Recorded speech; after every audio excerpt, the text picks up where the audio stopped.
Hello बच्चों, let's read the question. The question is pressure in a fluid at rest is same at all points which are at the same height. This is known as, ये जो है वो कौन सा principal है ये हमें बताना है। तो हमें चार ऑप्शन दिए गए हैं, Archimedes principle, Bernoulli's principle, Stokes law and Pascal law.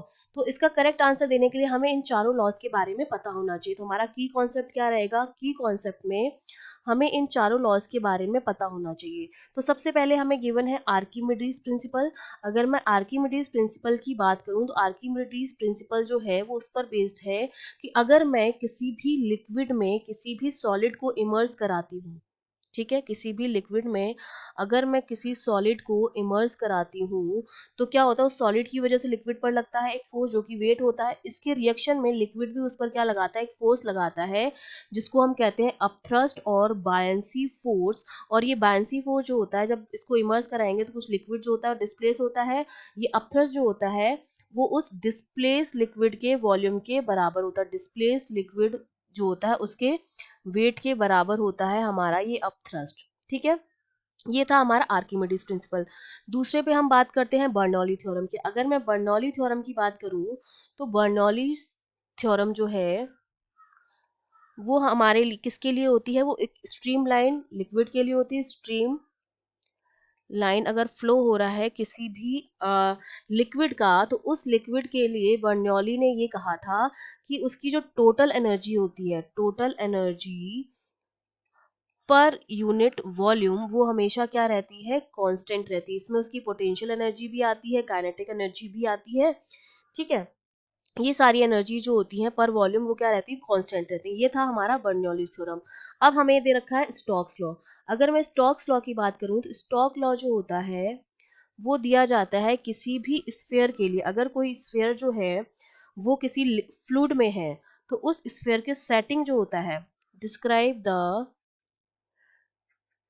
describe the setting of sphere, setting of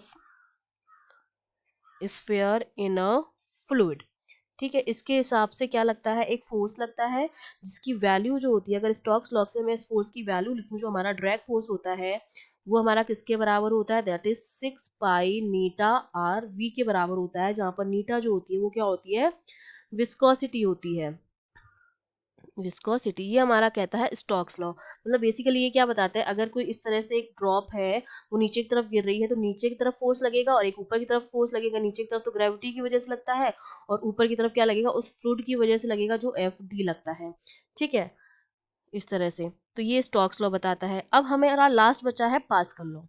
pascal law जो है वो हमारा बताता है, पास्कल लॉ ट्रांसमिशन के बारे में है। पास्कल लॉ जो है हमारा वो किसके बारे में है, किसी भी ट्रांसमिशन के बारे में बताता है, ट्रांसमिशन ऑफ फ्लूइड से रिलेटेड है। ये हमें क्या बताता है, ट्रांसमिशन ऑफ फ्लूइड।